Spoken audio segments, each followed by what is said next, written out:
trabalho com ensino de culturas e histórias africanas, afro-brasileiras e indígenas, fundamentos da bioética, com ênfase nos aportes contra-coloniais à bioética, as bioéticas latino-americanas e dimensões bioéticas das políticas de saúde para a população negra. Além dessas categorias criadas no âmbito das filosofias africanas e dos estudos antirracistas sobre as relações sociais, o Anderson também utiliza o aporte de teorias de gênero, dos feminismos, da psicanálise e do instrumental analítico produzido por Michel Foucault. Investiga ainda a saúde da população negra, diversidade de gênero e orientação sexual, direitos humanos e estudos sobre a colonialidade e as suas repercussões na educação em bioética. Com esse currículo, é fácil ver que a pessoa que a gente convidou com muito carinho para discutir as temáticas de bioética, racismo e até mesmo em relação face à Covid, o Anderson é uma das pessoas de maior renome no nosso Brasil, né? Assim como eu gostaria de lembrar a Fátima de Oliveira, né, que já nos deixou, mas tem o seu legado continuado com as pesquisas, principalmente do Anderson e daqueles que ele acompanha. O Anderson, para nós, é um orgulho muito grande, assim como a Marta já falou, e estamos aqui para te ouvir.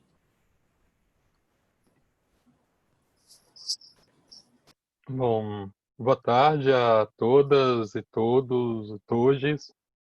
Agradecer imensamente o convite de todas as pessoas do grupo, em especial o Fernando, para poder interagir com vocês. Ficar contente, né, que a gente consiga, nesse momento tão complicado da nossa história, pelo menos criar espaço para que a gente possa discutir coletivamente, né, pensar algumas coisas em conjunto, apesar de tudo, né?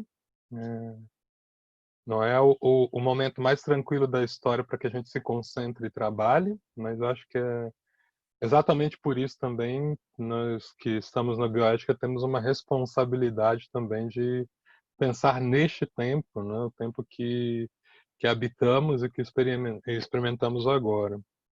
E é uma alegria poder discutir com o grupo aí de Santa Catarina e com as pessoas que estão também em outros estados, em outros países, que têm feito um trabalho muito bonito, né?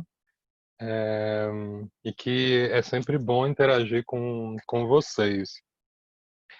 A proposta que fez o Fernando, né, e já apresentando esse currículo quase megalomaníaco, né, com várias áreas de atuação, mas exatamente por conta da questão da subjetividade, né? É uma questão só que acaba atravessando esses vários campos, e a gente fica pensando que a pessoa se mete em um monte de coisas, na verdade pouca coisa que tem muitas entradas, né? Que tem a ver exatamente com esses processos da subjetivação que impacta a saúde, a educação, política, enfim, várias áreas das nossas articulações humanas, né? E para mim, mais que nunca, né, a gente precisa voltar a pensar a partir do momento que nós vivemos, né, sobretudo enquanto bioeticistas, né, que tempo é esse que habitamos?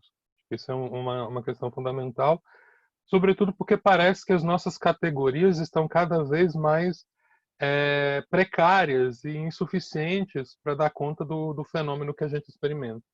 Não só em função da pandemia, isso é importante, pensar que a pandemia chega no mundo, né, no momento em que a gente já experimentava uma série de outros problemas de ordem política, numa escala global, diga-se de passagem, e que também uma outra experiência tensa do ponto de vista global encontra esse cenário já conturbado de autoritarismos de toda a ordem, de um recrudescimento do racismo no mundo inteiro, né? Então esse é um ponto que não é recente e talvez nos faltem boas ferramentas ainda, sobretudo num campo mais abrangente como é o da bioética, em lidar com essa questão. E é muito curioso, né? Porque eu acho que a gente às vezes esquece. Isso não é à toa. Isso já é uma dinâmica própria do racismo. A gente esquece que a bioética nasce com vários marcos vinculados com experiências de enfrentamento ao racismo. Seja o que aconteceu no caso da Alemanha nazista, né? Talvez tenha repercutido mais, mas hoje a gente pensa a própria experiência do Holocausto fora, né, do contexto racial, como se aquilo não fosse uma experiência racista do século XX. Né? A gente esquece isso, né? A gente só acha que foi uma coisa muito bizarra e muito violenta, etc. Mas o que provocou aquela experiência? Eu acho que esse é um ponto fundamental para a gente pensar. E lembrando que toda discussão que acontece logo nos princípios da institucionalização da bioética está vinculada de alguma maneira com responder a esse fenômeno. Então esse é um ponto. Outro, né, é o que aconteceu com um conjunto de experimentos nos Estados Unidos que mesmo depois do relatório Belmont, né, mesmo depois de toda uma série de normatizações que já foram pensadas em termos de direitos humanos de um lado e de normativas biomédicas de outro, permitiu, por exemplo, o experimento em Tuskegee. Né? A gente nunca pode esquecer disso. E a gente às vezes só fica pensando que foi um negócio meio bizarro, que se testa contra uma população, é, fazendo um experimento com uma população quando já se sabia da eficácia da penicilina com relação à tuberculose, e a gente esquece que aquela era uma população negra. Né? Ou seja, esses marcos históricos da bioética estão completamente vinculados, né, exatamente com o enfrentamento a experiências racistas. E a gente parece esquecer disso. Ou seja, o racismo, que deveria ser um tópico de primeira ordem para a discussão de qualquer problema bioético, e a gente precisa entender um pouco disso, e porque também a gente não faz isso na nossa própria formação, né? É exatamente um caráter curioso do racismo, que é uma tendência que ele tem de se escamotear. Uma teórica brasileira que eu gosto muito, que é a Lélia Gonzalez, dizia que, sobretudo no continente americano, né, o racismo funciona por denegação. Né? Ele funciona exatamente dizendo que ele não existe. E, ao dizer que não existe, consegue mobilizar forças contra populações que foram racializadas de maneira subalterna na história da modernidade. Ou seja, é uma característica do racismo. Né? E aí a gente fica com a impressão de que o problema que aconteceu lá em Tuskegee não foi que era uma população negra, era que era uma população pobre. E a gente normalmente consegue deslocar a questão do campo da discussão racial para a discussão econômica. E é muito fácil fazer isso, e é muito fácil porque a questão econômica é fundamental também. A gente não pode esquecer disso. Quando a gente está pensando em desigualdade social, a característica econômica desempenha um papel fundamental. Então é muito fácil fazer com que ela apareça, se sobrepor a todas as outras. Então esse é um ponto fundamental que faz com que a gente, muitas vezes, não priorize ou sequer considere as categorias raciais para pensar esse problema. E eu começo fazendo essa introdução exatamente porque a gente se pergunta por que não é tão óbvio, né? Por que não é uma questão de formação inicial, né? Módulo 1 lá, junto da história da bioética, quando a gente vai fazer aquela velha discussão, de um lado, dos eventos da Segunda Guerra, de outro, da chegada da discussão com Potter ou Iaz até aqui. Por que a discussão sobre racismo não está aí? Né? Porque a gente foi ensinado por esse caráter, não é, de denegação do racismo, de que essa não é uma categoria relevante. Então esse é um ponto. E hoje, não é, com esses eventos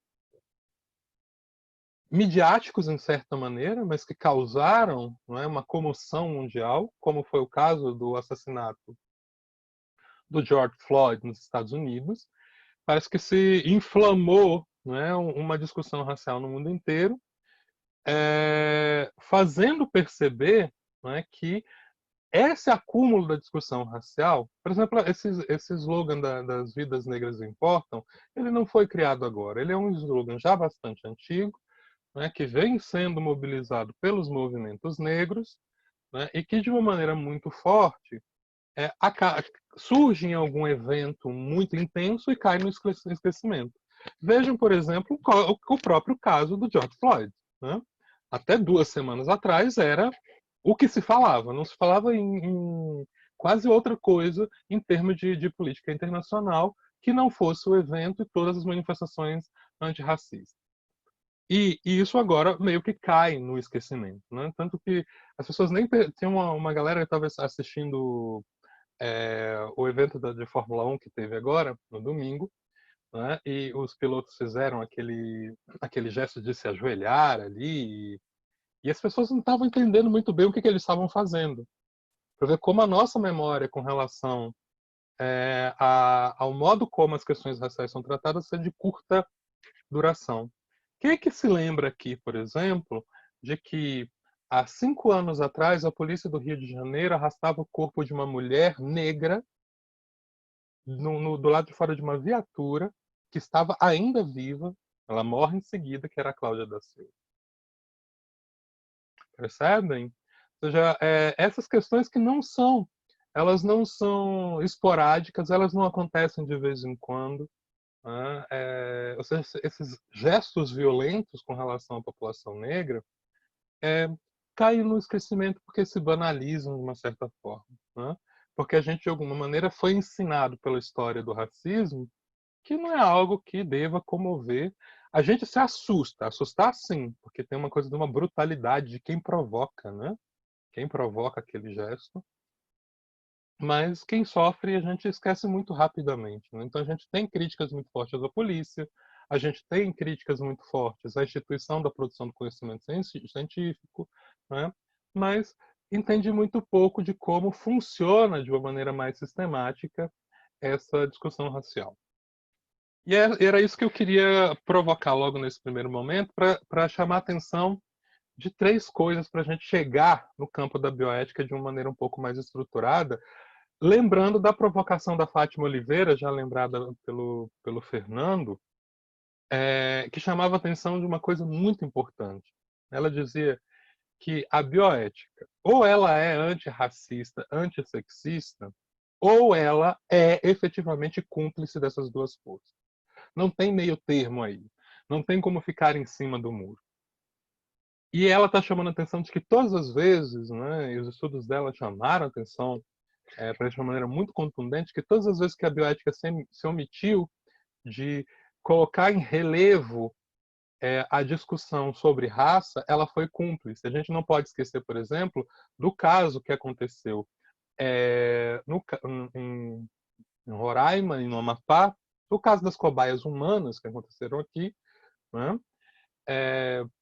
E toda a discussão que aconteceu na CONEP em torno do protocolo de pesquisa, e o que aconteceu quando houve a denúncia, né, é de que a discussão que se fez à época não colocou em nenhum momento, né, salvo a exceção da própria Fátima, né, em nenhum momento que o que estava sendo atacado ali não era só uma comunidade pobre ribeirinha, era também uma comunidade negra que habitava aquela região. Né? Então, e toda a discussão que acabou, de alguma maneira, não punindo, inclusive, e não criando problemas dos protocolos internacionais com relação àquela pesquisa, se deve ao fato de que toda a questão que estava em jogo ali era o pagamento dos sujeitos de pesquisa. Não é? Não sei se vocês devem se lembrar desse caso, né, que uma pesquisa multicêntrica fez uma pesquisa com essa comunidade ribeirinha, né, em que algumas pessoas eram pagas para receber picadas de mosquitos, alguns deles vetores de transmissão da malária. Né? E a resolução 196, que era vigente à época, né, já vedava o pagamento a sujeitos de pesquisa, sobretudo em condições mais vulneráveis, como era o caso dessa comunidade. Né? E toda a discussão que aconteceu naquele momento era só em torno do pagamento. Em nenhum momento se pensou, em nenhum momento se aventou, não é, na discussão que se gerou naquela situação, naquele momento, que aquela comunidade era duplamente vulnerável. Ela era vulnerável, era multiplamente vulnerável, na verdade, né? Vivia em condições extra-urbanas, então os mecanismos regulatórios, né, que a cidade possui, de alguma maneira instrui, né, menos essas comunidades, né, os mecanismos regulatórios. Elas eram pobres, sim, mas elas também eram negras. Em outras comunidades não negras, esse tipo de experimento jamais aconteceria. O ponto, isso nunca foi levado em consideração e, portanto, toda a nossa legislação sobre racismo, que poderia ter sido acionada para barrar esse tipo de investigação, né, não foi utilizada. E é isso que a Fátima chamava a atenção. Quando a bioética não aciona, né, uma posição antirracista, e não é só saber que o racismo existe, né, mas acionar uma posição antirracista, ela é cúmplice. E a cumplicidade se dá por omissão também. Né? Hoje virou também slogan, né? Assim como essa tal das vidas negras importam também, não basta não ser racista, ser antirracista, necessário, que são esses dois slogans que andam circulando agora, né? Mas que vêm sendo discutidos por autoras como a Fátima Oliveira ainda na década de 90. É um ponto importante para a gente lembrar. Tá? Ou seja, não é uma discussão recente no Brasil. No caso da bioética estadunidense, é muito recente, essa discussão vem de 2009, 2010 para cá, é muito, muito recente. E vocês têm, sei lá, menos de que uma centena de artigos escritos sobre isso nos Estados Unidos. Bem menos, acho que o último levantamento que foi feito pela Andrea Leite, que é uma pesquisadora que estava interessada nessa discussão há algum tempo atrás, ela não chegou a encontrar 60 artigos. Vocês têm ideia. E quando a gente olha que 60 artigos são 3 números de revista, um negócio que rapidamente a gente passa por isso. Ou seja, é uma discussão muito recente. E uma coisa importante é tentar imaginar por que a gente não considera o racismo. Tendo essa provocação da Fátima Oliveira, uma coisa que a gente precisa lembrar é que o racismo ocupa e desempenha, e esse é o primeiro ponto que eu queria discutir com vocês, desempenha um ponto fundamental na estruturação daquilo que a gente chama de mundo moderno. A gente entende o mundo moderno como essa ruptura que acontece na história do mundo, não é? Quando acontecem as grandes navegações em que os europeus vêm para cá, vão para o continente africano e vão para a Ásia e fazem uma expansão, não é, dos domínios europeus sobre o mundo. Acontece uma coisa nova ali naquele momento, que é um projeto de mundo. As pessoas estão falando em um mundo novo, não estou falando do novo mundo, que é o caso da América, mas de um mundo novo, e a própria ideia de mundo moderno que surge naquele momento. Né? E algumas coisas surgem naquele momento além dessa ideia de mundo novo. Uma delas é o Estado, o Estado que como a gente conhece hoje, surge naquele momento, seja uma entidade recente, e surge esse movimento colonial de origem global. Né? Enquanto você tinha sempre... As experiências coloniais não são recentes também na história do mundo. Né? Você tinha colônias gregas no mundo antigo, você tinha colônias árabes no mundo antigo e no medieval. Isso não é uma experiência nova.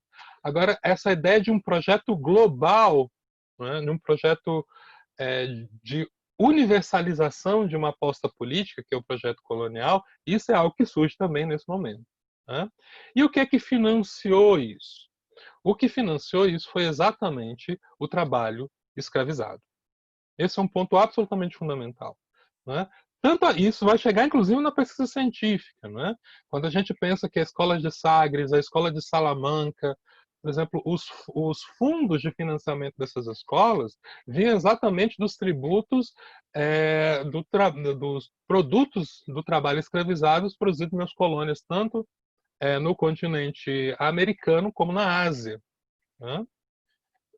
o continente africano só vai ser colonizado muito tempo depois, porque o interesse ali era muito mais em extrair do continente a força de trabalho e não em ocupar o território. O continente africano só vai ser ocupado em termos de território, salvo algumas exceções, como é o caso de Portugal, de Portugal em Angola e Moçambique, mas só vai acontecer no século XIX, enquanto que no continente americano e na Ásia isso começa no final do século XV, início do século XVI.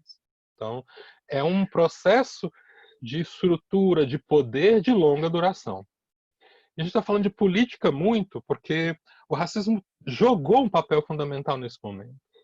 Né? Acontece ali naquele momento, a gente olha logo no iniciozinho do século XVI, um debate muito importante que acontece em Valladolid, na Espanha, né, que acontece logo em seguida da colonização espanhola no México, no território que hoje a gente chama de México. Nele se reúnem, não é, duas grandes posições, uma de Bartolomé de las Casas e outra de Ginés de Sepúlveda, para se perguntar se o Estado, não é, se o Estado espanhol recém-nascido tinha o direito de fazer a guerra contra os povos indígenas que habitavam o continente americano, e sobretudo aquele espaço ali do México, para evangelizar e para civilizar.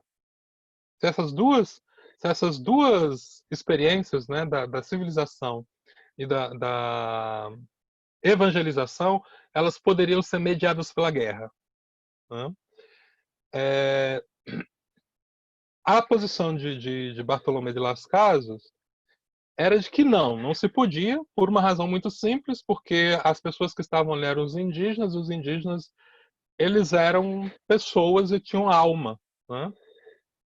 E que a gente não podia tratar pessoas para convertê-las ao cristianismo ou para civilizá-las, matá-las, né? Não podia fazer a guerra para isso. E a posição de Guiné Sepúlveda, pelo contrário, né? Chamava a atenção de que os indígenas não eram seres humanos, eles não eram providos de uma alma como a gente conhece, eles eram muito mais próximos dos animais do que dos seres humanos, e tinham hábitos muito estranhos, como o canibalismo, como não adorar a Deus, esse tipo de coisa. Né? Nesse entrave, né? Nesse entrave dessas duas posições de um debate que acontece no interior da igreja, vence a posição de Bartolomé de las Casas e se para formalmente a guerra contra os indígenas. Isso nunca parou, isso continuou a revelia da relação entre a igreja e o Estado, não é? Mas não tinha mais o aval da igreja à guerra, o aval formal da igreja à guerra. Mas qual foi a fala que, de alguma maneira, fecha o debate de Valladolid? Né? Os indígenas são pessoas, sim, são gente, eles têm alma, porém, eles têm uma alma infantil. Essa alma que está no estágio de desenvolvimento anterior do que o dos civilizados espanhóis. E que, portanto, essas pessoas precisavam ser tuteladas, conduzidas, educadas nos moldes europeus, para que elas conseguissem, portanto, chegar à civilização e à evangelização. O ponto é que os métodos de educação europeus à época eram debaixo de paulada, né? Então, você não dava tiro, mas tinham castigos físicos do mesmo jeito. O que isso chama atenção? Um dos primeiros debates, né, em torno da natureza humana que acontece no mundo moderno, logo no início do século XVI, se pergunta se algumas figuras que, como nós, têm duas pernas, dois braços, olhos, falam outra língua, né, mas falam, se movem, constroem casas, têm tecnologia. Quando você pensa, por exemplo, do que a gente está falando do México, no México você tinha algumas civilizações pré-colombianas com uma sofisticação médica, por exemplo, que a Europa só vai conhecer no século XVIII. Né? Você tem técnicas de cirurgias intracranianas que aconteciam em civilizações pré-colombianas que a Europa só vai conhecer no século XX. Né? Com o uso de anestésicos, com uma arquitetura muito complexa. Por que você olha para esse tipo de civilização que promove isso e pergunta se as pessoas são humanas ou se não são? pergunta se elas têm alma, se elas não têm, né? Isso, para um contexto como aquele, marca uma relação com a diferença como um não humano. Esse é o primeiro ponto. O diferente é aquele que não faz as mesmas coisas que eu, mesmo que isso que esse outro faça seja, inclusive, potencialmente mais sofisticado do que eu faça, pode ser desumanizado se eu não o reconhecer como humano.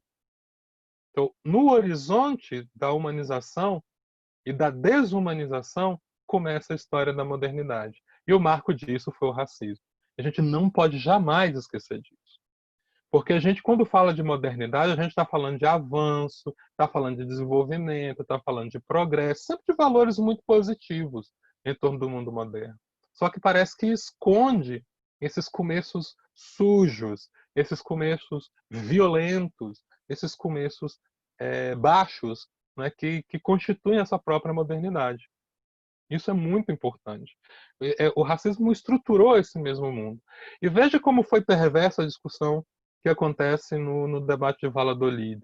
Ao mesmo tempo em que Bartolomé de las Casas sustenta que não se pode guerrear com os indígenas, os africanos a gente não tem certeza que é gente. Então, com eles não tem problema eu escravizá-los.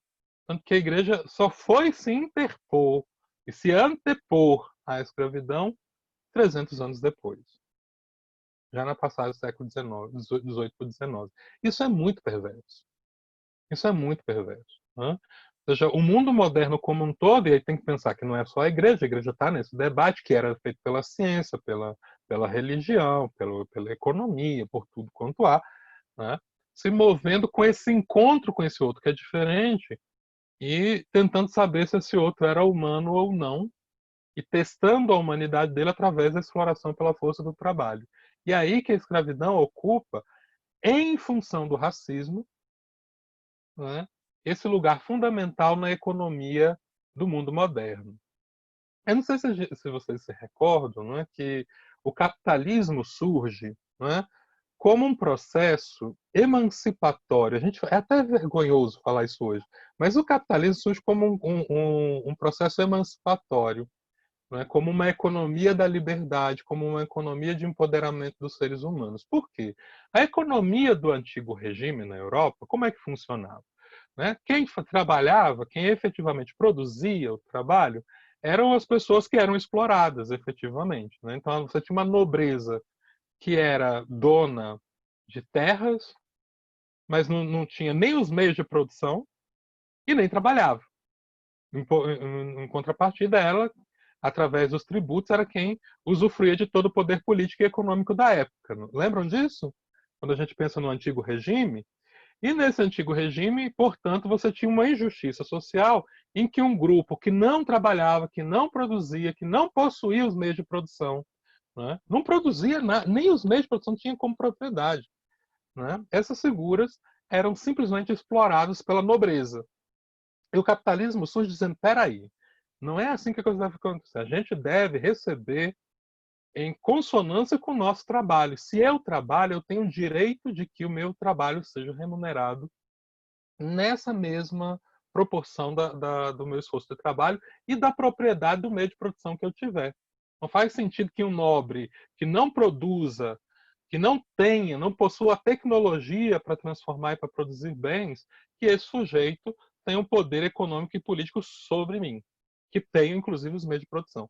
Então, o capitalismo surge, inclusive, tentando estabelecer um horizonte de igualdade, de emancipação frente a esses desmandos injustos do mundo da tradição, sobretudo do antigo regime. Né? E por que não deu certo? A gente olha para o capitalismo e fala, a gente está fazendo a mesma coisa hoje, né? Só que em vez da nobreza ocupando esse lugar de exploração, a gente tem os proprietários dos meios de produção. Né? A gente só mudou os sujeitos que ocupam a mesma lógica de exploração. E por que isso não funcionou? Porque o racismo, através da escravidão, ensinou o capitalismo a se comportar de outro jeito. Porque, de novo, não é? Apesar de que a posse dos meios de produção não fosse das pessoas negras, das pessoas indígenas, das pessoas não brancas, né? De uma maneira geral, o esforço do trabalho, do controle do trabalho, permaneceu da mesma forma, porque a escravidão começou a funcionar como um método legítimo de movimentação do mundo do trabalho. Foi o capitalismo que acabou sendo pervertido desde os seus começos por ter se alimentado e ter se constituído. E assim a gente sai do capitalismo mercantil para o capitalismo industrial, destruindo toda essa potencialidade que o capitalismo tinha no início de emancipação. Né? Então esse é um ponto fundamental. E aí o que a gente entende? Que do mesmo jeito que o racismo, através da escravidão, ensinou o capitalismo, que pretendia ser uma economia emancipatória, a ser uma economia de exploração, que é o que ele é hoje. A gente pode dizer qualquer coisa do capitalismo que ele é emancipatório, ele é uma economia de exploração. E por que ele aprendeu assim? Porque o racismo que surge na modernidade ensinou a funcionar todas as formas de opressão, como a gente conhece hoje, na mesma gramática, que é uma gramática de desumanização. Lembra da conversa ali do Bartolomé de Las Casas com Guilherme de Sepúlveda? Como o horizonte estava sempre na desumanização? Isso começou ali. E todas as formas de opressão começaram a funcionar assim, que não era antes. Então a gente pode pensar na intolerância religiosa, como pensando aquele outro que não professa a religião hegemônica, como também não se aproximando da humanidade. O patriarcado, né, que também se transforma, né, aprendendo com o racismo que as mulheres são menos humanas. Né? Quando eu fazia minha pesquisa de doutorado, eu fiz uma busca no Google, foi uma coisa muito divertida de fazer, mas péssimo também, porque dava muita agonia. O quanto de registros da ideia de que mulher são raças. Né? Mulher é uma raça suja, mulher é uma raça desunida, mulher é uma raça traidora. A expressão de falar das mulheres em termos de raça é muito comum. Se vocês colocarem um algoritmo, entre aspas, mulher é uma raça, vocês vão encontrar muita coisa na literatura, muita coisa. Eu encontrei milhões de aparições de mulher como raça. Ou seja, o racismo ensinou o patriarcado, que não nasce na modernidade, também a se comportar de um outro jeito e pensar a mulher como uma raça desumanizada e que por isso também é serviço do patriarcado. A mesma coisa com as experiências homossexuais, a mesma coisa com a relação com os animais, né? Que em outros tempos do mundo os animais não foram tidos como não humanos. Né? Basta pensar, por exemplo, no pensamento franciscano, né? Em que você tem essa ideia de equiparação. Em São Francisco se referia à natureza como irmã, né? Se lembram disso? Né? A ideia do irmão lobo, da irmã lua, etc. O mundo está irmanado. Você não tinha, de maneiras tão violentas, o especismo operando. Ou seja, o racismo foi ensinando as formas de opressão a funcionar nesse esquema destrutivo com aquilo que a gente desumaniza. E desumaniza de uma maneira muito particular. Porque na nossa sociedade contemporânea, os nossos relógios, os nossos carros são coisas.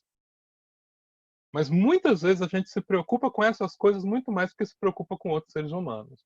Então, apenas não basta desumanizar, mas estabelecer com aquilo que eu desumanizo uma referência predatória, destrutiva. Não é com tudo que eu desumanizo que eu estabeleço uma relação predatória. Eu não quero destruir o meu relógio, porque eu sei que eu preciso dele. Eu não quero destruir o meu carro, porque eu sei que eu preciso dele. Mas qual é o problema de destruir um pretinho, uma pretinha que está ali na frente? Não, a gente tem outro para botar no lugar.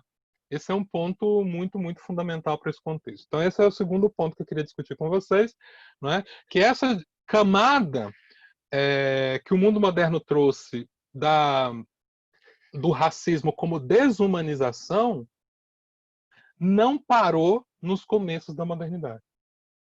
Isso está frequente na história, isso continua hoje, porque a gente continua pensando, por denegação, como chamava a atenção a Lélia Gonzalez, né, que as coisas mais complicadas estão em outras instâncias, quando a gente esquece que foi o racismo que perverteu ou transformou essas outras formas de opressão que já existiam no passado para o modo como a gente conhece hoje. Então, se vocês olharem estudos, como do próprio Foucault, quando olha ali no nascimento da biopolítica, como o liberalismo se transforma, não é, de uma teoria da liberdade para uma teoria da opressão, lembram disso? Não é? Assim como no Em Defesa da Sociedade, quando ele fala da transformação entre o poder de soberania para o poder biopolítico, como isso implica, não é, num colocar na vida, não é, um controle de destruição para poder regê-la, né? Como é que é?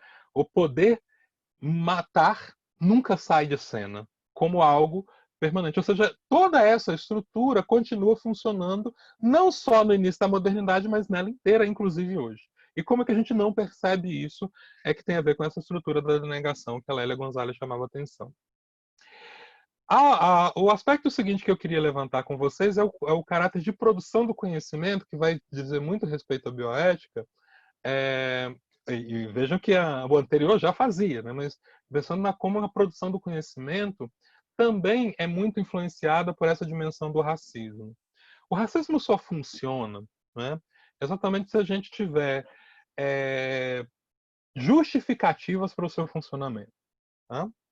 E a justificativa não precisa dizer assim, olha, eu acho que o mundo é racista e, portanto, ou o mundo é racista e, portanto, nós devemos ter as relações X, Y e Z entre os grupos A, B e C. A gente não precisa de teoria desse tipo. Mas nós tivemos teorias como essa, que aconteceu no debate de Valladolid. Nós tivemos toda a teoria sobre raças que foi construída ao longo da história da modernidade. Lembra que essa história de raça como classificador universal não existia antes da modernidade. É uma invenção da ciência moderna. Né? E aí nós temos categorias geográficas de raça, que autores como Kant, né, que a gente gosta tanto, que esse autor aí que defende a autonomia das pessoas e que a gente adora porque defende a liberdade, a autonomia, esse mesmo indivíduo, não é, achava que havia uma natureza diferente nos comportamentos em função da raça, e a raça entendida como característica física das pessoas. Ele achava, por exemplo, seguindo Hume, que não havia nada nas pessoas negras que as elevassem em sua sensibilidade acima do ridículo. Né? Ou seja, elas eram brutas e que muitas vezes em suas histerias elas tinham que ser dispersadas à paulada, e ele indicava isso. Né? Ou seja, é aquele mesmo filósofo da liberdade, aquele mesmo filósofo da dignidade da pessoa humana, aquela mesma dignidade, aquele mesmo filósofo que dizia que a gente nunca deve tratar uma pessoa apenas como sempre como fim. Lembram disso? Ali do imperativo categórico, que todo mundo adora na bioética. É esse mesmo indivíduo que sustenta a dignidade da pessoa, é o mesmo indivíduo que acha que as pessoas negras, por essa característica, e não só as pessoas negras, ele faz uma geografia muito curiosa, né? Porque a categoria racial do Kant é geográfica, né? Como isso acontece na Índia, como isso acontece na China, como acontece na América. Ele vai pensando que a gradação das cores, as características das cores, que é o que ele entende como raça, coloca as pessoas em graus diferentes e, portanto, também em posições diferentes de produção de conhecimento. E aí ele veda a possibilidade de que pessoas negras, ou pessoas não caucasianas, né, que essas pessoas não produzam conhecimento. Né? Então, todo esse aspecto que o próprio pensamento moderno foi criando ao longo do tempo, vocês têm muitos teóricos, né? E muitos deles muito importantes para a bioética ainda hoje, como é o caso do Kant, mas não só ele, né? Os filósofos todos da liberdade, os teóricos todos da autonomia, né? Essa galera estava toda comprometida com ideias de raça. Essas pessoas que vieram do século XVIII, século XIX. A gente não pode esquecer disso, né? Muito embora a bioética que a gente faça no Brasil hoje, né, pelo menos essa que tem um vínculo mais com a bioética crítica vinda, não é, do contexto latino-americano, tenda a ter outras referências, mas a gente ainda tem no na nossa escuta corriqueira da bioética essas referências vindas, não é, da produção de conhecimento que ainda pensava o mundo separado em raças. Então esse é um ponto. E essas raças não tinham um juízo de valor sobre elas, né? Você achava que era natural que as pessoas negras fossem inferiores às pessoas indianas, que eram um pouco menos escuras, que fossem inferiores às pessoas chinesas, que eram um pouco menos escuras, né? Até chegar nas pessoas brancas caucasianas, né? Que vai acabar depois na ideia dos arianos, que deu no que deu e todo mundo viu o que aconteceu aí no início do século passado. Então, toda essa construção de conhecimento também, de alguma maneira, reforçou, porque haviam teorias sobre isso, mesmo antes do racismo científico do século XIX. O racismo científico foi o que durou menos tempo. O racismo científico vai ali do iniciozinho do século XIX e no iniciozinho do século XX ele cai, porque as pessoas viam que aquilo não funcionava. Inclusive, as próprias teses darwinistas que foram utilizadas para sustentar um certo tipo de racismo científico, elas são utilizadas para refutar o racismo científico logo no início do século XX. E todas as teses eugenistas tinham que responder aos critérios que eram construídos pela própria teoria darwinista. Então, durou muito pouco tempo o racismo científico, que é ali do século XIX. Né? Durou cerca de um século. Enquanto esse outro racismo que foi construído em todas as outras áreas do conhecimento, na filosofia, na história, na geografia, né? Na medicina, tudo isso foi atravessando os séculos e continua funcionando muito bem, feliz até hoje. Vocês devem lembrar do evento infeliz, não é? Do James Watson. Vocês devem lembrar quem é este moço, né? Que foi um dos caras que descobrem o formato em hélice, não é? Da estrutura do DNA, junto com o Crick, né? Ele já no século XXI, tem que lembrar disso, isso não aconteceu no século XVI, século XXI. Ele é um cara que ganhou um prêmio Nobel de neurobiologia e de medicina, e ele é um cara que afirma, não é, que qualquer pessoa que tenha trabalhado com uma pessoa negra, falando inclusive sobre a capacidade das pessoas africanas se autogovernarem e fazerem políticas públicas de emancipação, o que ele fala? Essa galera não tem competência para isso. Qualquer pessoa que já tenha trabalhado com pessoa negra sabe que elas têm um grau cognitivo inferior. Percebe? Isso não é uma coisa que ficou no passado. Eles estão pensando em capacidades cognitivas. E, portanto, elas não são capazes de produzir os seus elementos básicos de categorias para analisar e produzir política pública, por exemplo, para emancipar, para libertar o seu povo. Então, isso não é um negócio que ficou no século XVI e isso continua. E aí, veja, eu nem precisei apelar para as falas idiotas do Bolsonaro e nada do tipo. Né? Eu estou pensando aqui em coisas do tipo de um pensamento sofisticado. Porque uma outra coisa que a gente tende a pensar é que racismo é sinônimo de ignorância. Isso é uma falácia histórica. Né? Toda a teoria racista que foi construída na história da humanidade, ela foi construída no interior de um discurso que ocupa um lugar equivalente ao que nós temos hoje, o discurso científico. Ou seja, não tem a ver com ignorância, não tem a ver com não pensar, não tem a ver com não refletir sobre como o mundo seja. É um projeto de como o mundo deve ser, o que é outra coisa. E aí a gente desloca uma discussão em torno do qual é o papel da teoria, se a teoria ela quer apenas explicar o mundo, ou ela também tem um caráter prescritivo para o mundo. Se existe alguma teoria que seja eminentemente e apenas descritiva. Né? Sobretudo dessas teorias que têm a ver com o mundo social. Né? A gente não precisa pensar em teoria de cordas lá da matemática, se esse negócio é ou não prescritivo. Mas, no caso do mundo social, a gente não tem dúvida disso. Raramente nós temos alguma teoria que seja meramente descritiva. Né? Então a gente sabe também que essa movimentação toda, né, atravessa a produção do conhecimento. E, portanto, a gente entende por que as políticas de saúde, que são completamente estruturadas em torno de conhecimentos produzidos, também são vitimadas por por esse lastro racista que atravessa a nossa história, que a gente nem percebe muitas vezes. Esse é um ponto fundamental. Né? E aí, para a gente ir se encaminhando para o caso da Covid, né? Para tentar imaginar, e também para encerrar, porque estou falando há quase uma hora, para tentar imaginar como é que esse racismo impacta no caso da saúde da população negra. Quando a gente pensa que as nossas políticas, pelo menos desde o SUS, elas têm um caráter de universalidade, ou seja, que elas deveriam atender a população como um todo, da mesma maneira, do ponto de vista formal, a lei do SUS, ela foi feita para não excluir. Né? Então a gente olha ali, na 90-90, você não vai encontrar ali elementos formais para exclusão. Né? Ou seja, ela já foi pensada, inclusive, em toda a discussão que acontece na reforma sanitária, pensado em como que as questões que articulam a desigualdade social, e sobretudo socioeconômica, impacta também as políticas de saúde. Ou seja, a lei do SUS ela não é ingênua com relação à existência de todos os vetores que promovem a desigualdade social, né? Mas, porém, contudo, todavia, a efetivação dessa lei passa pelo nosso conjunto de práticas e de crenças sobre o mundo, né? Estou aqui lembrando que eu participei de todas os GTs de saúde que aconteceram em todas as conferências de igualdade racial que aconteceram neste país até 2015, ou seja, antes do golpe, né? Então, de lá para cá, eu acompanhei todas as conferências de saúde e estava no GT de saúde da população negra.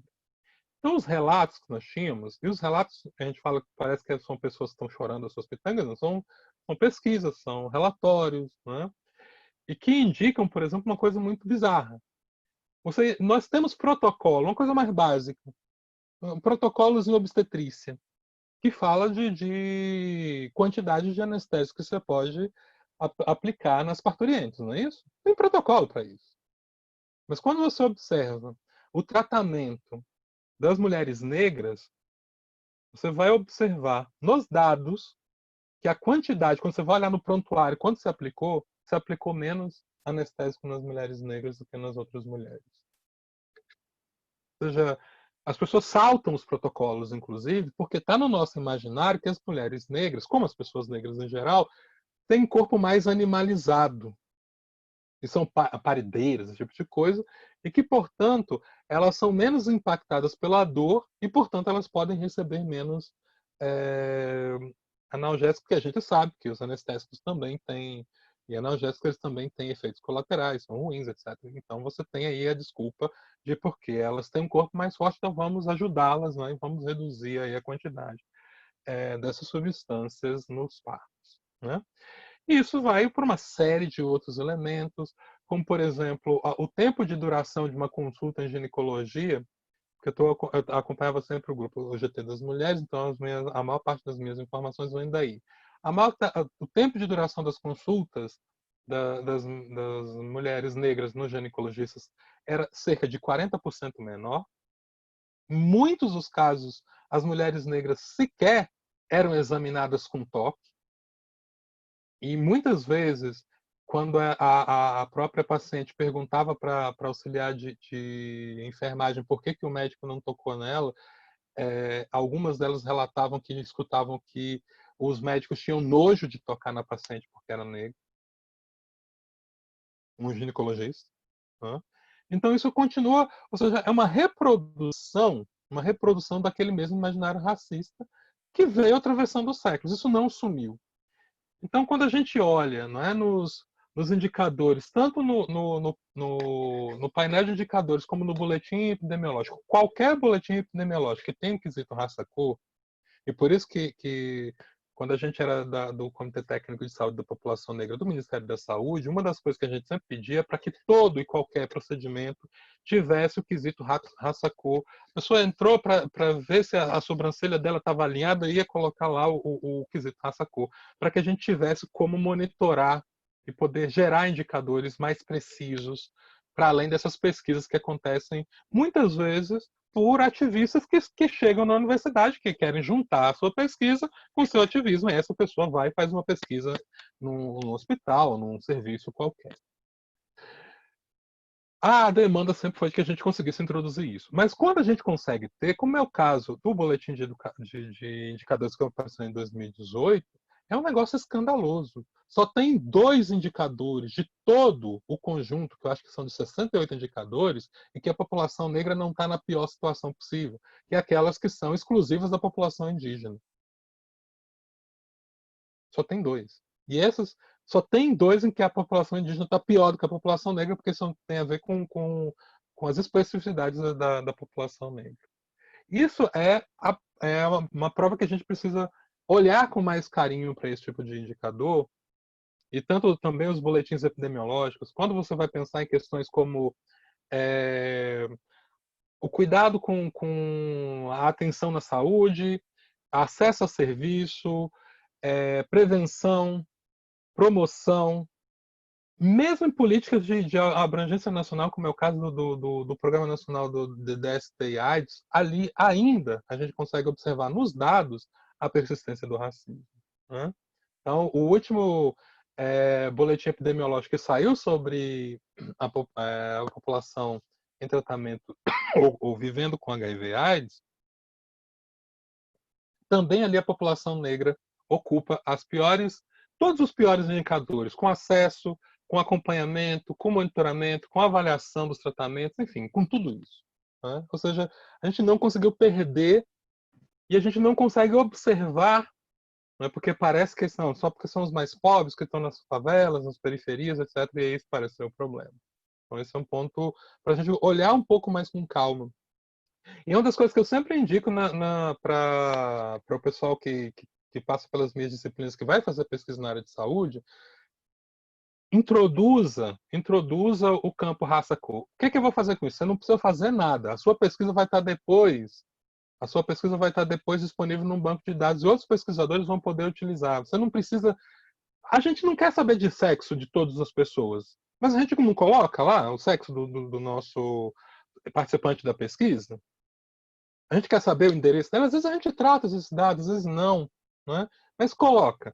E aí alguém vai poder e vai saber usar esses dados quando estiver capturando as suas pesquisas com o quesito raça-cor. Então esse é um outro ponto fundamental.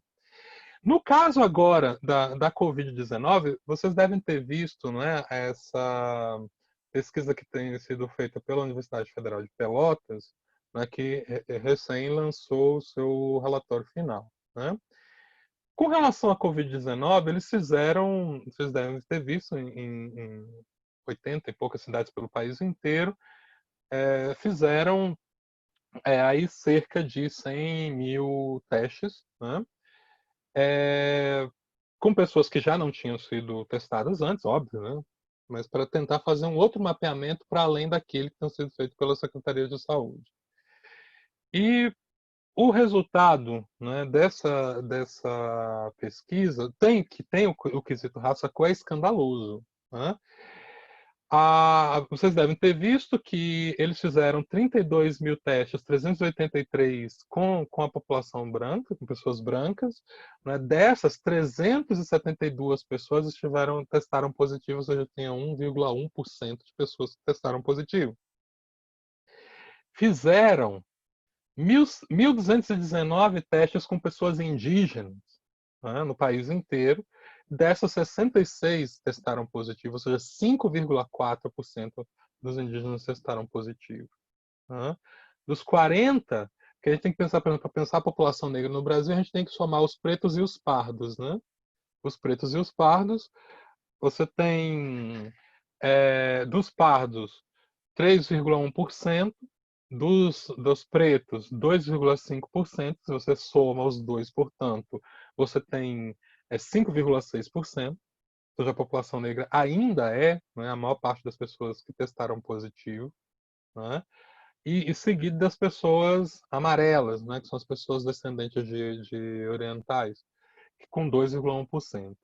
Ou seja, não obstante que a maior quantidade de testes, né, e que a maior quando a gente fala assim, não, quanto mais teste, você aumenta o número de positivos e você diminui a porcentagem, né? Mas isso não funcionou para a população negra. Não, isso funcionou para a população branca, mas não funcionou para a população negra e indígena. Né?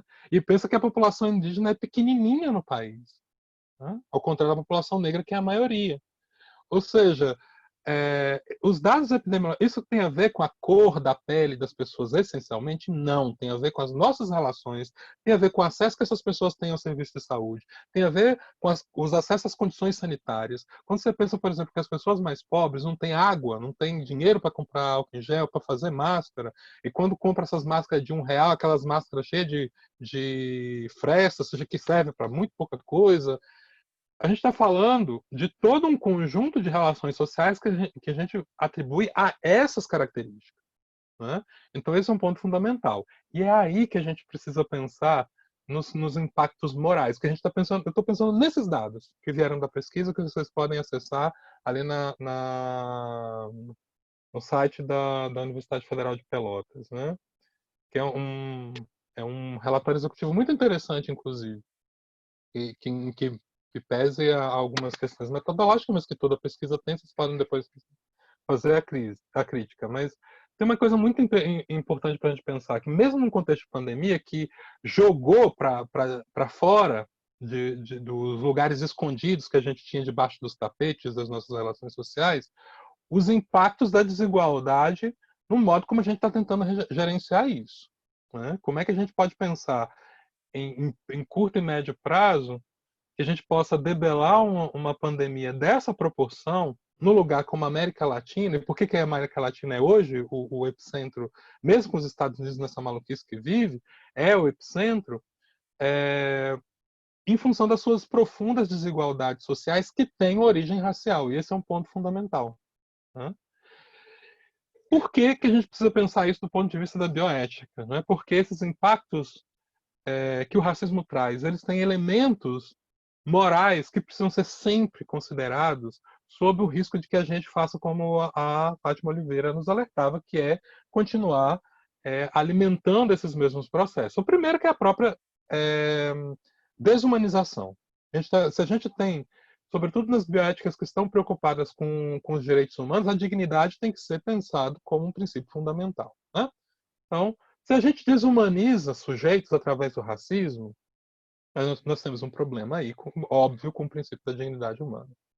Então, aí a gente encontra, via de regra, e quando a gente vai avaliar conflitos morais, mas a anestesista aplicou menos anestésico aqui, e isso nessa paciente, e isso teve complicações, a dor fez com que ela rompesse vasos, isso gerou hemorragias, ela pode ter vindo a óbito. E acontece muito. Uma outra coisa para pensar, em óbitos de parturientes negras, a população negra é 54% do país, mas 80% das mortes é de mulheres negras. Tá? Então a gente pensar em como é que a gente está pensando essa distribuição. Então, quando a gente pensa, por exemplo, que efeitos pode ter, não é, um procedimento, falar, mas eu estava preocupado com outra coisa, eu estava pensando no bem-estar, etc. E não pensar, não, eu tive uma educação racista que me levou a tomar uma decisão equivocada. Percebem? E aí eu poderia ter tomado uma outra decisão. E como é que a gente avalia isso se a gente insiste em dizer que o racismo não existiu? Né? Porque eu não estou lidando ali com uma dimensão humanizada como com todas as outras, em que a precaução, a prevenção são levadas em consideração em termos de relação com a dignidade. Né? Outra coisa é iniquidade. Iniquidade como processo fundamental que deriva, né, da experiência do racismo em saúde. Né? E na pesquisa isso é gritante. Né? Quando vocês olharem uma tese genial de doutorado que saiu em 2018, da Rosana Paulino, se eu não me engano, eu posso depois passar os dados para vocês, que é uma pesquisa em antropologia da saúde, Rosana Castro, desculpe, da Rosana Castro, né? Que fez uma pesquisa em antropologia da saúde exatamente percebendo como eram recrutados. Ela está pensando o padrão ouro da pesquisa, né? O duplo cego standard, e como que o recrutamento, uma parte muito interessante da pesquisa, como o recrutamento do sujeito de pesquisa acabava incidindo, mesmo que não fosse propositalmente, mas acabava, porque a lógica do racismo não tem a ver com intenção, mas com sua efetivação nas pessoas negras. Né? Vale muito a pena ler essa tese, talvez seja uma das teses mais criativas, recebeu o prêmio da CAPES do ano passado, que ela é de 2018, recebe o prêmio no ano seguinte. Né? Vale muito, muito a pena lê-la, porque ela discute como o racismo estrutura, inclusive, o próprio método. Né? E como ele acaba funcionando. Né? É por isso que a iniquidade, ela aqui não é uma questão de intenção, é uma questão das consequências. Como que isso funciona nas consequências. E aí, obviamente, a injustiça está instaurada. E se a gente, mesmo, e aí seja do ponto de vista das bioéticas críticas da América Latina, seja do ponto de vista das bioéticas personalistas da Europa, seja do ponto de vista da bioética principialista, nenhum desses casos a gente pode abrir mão do princípio da justiça. E aqui não é possível pensar em justiça como princípio se a gente convive com o racismo. O racismo que estruturou a nossa história moderna, é um empecilho para a efetivação do racismo, da justiça. Né? Então, como é que a gente lida com isso? E por quê? É uma coisa que a gente pensar, e com isso eu encerro. Como que a gente pretende, né, pensar que a bioética é uma ferramenta de mundos civilizados e democráticos funcionando em sociedades em que a democracia conviveu de uma maneira bastante consolidada, né, com racismo, com a escravidão? Só para a gente ter ideia da história da modernidade. Os Estados Unidos, não é, constrói a sua radiante democracia com a escravidão, em que os caras que assinam as constituições americanas, que são constituições democráticas, a Constituição, na verdade, que depois só vai ser emendada, a Constituição, né, tinham escravos. Então, como é que a gente pensa nisso? Né? Que é uma ideia de democracia que convive bem com a noção de escravidão. Então, por que a gente acha que a nossa democracia hoje, que é herdeira, que é filha dessa mesma democracia, que surge aí da passagem do 18 para o 19, que a gente se livrou, na época do Iluminismo, que a gente se livrou dessas matrizes racistas? É possível pensar numa democracia no mundo em que a gente queira, não é, seguir ignorando o racismo sem causar disrupturas na própria democracia? Eu termino aqui com essa pergunta para que a gente possa debater. O Anderson, muito obrigado. Na verdade, interromper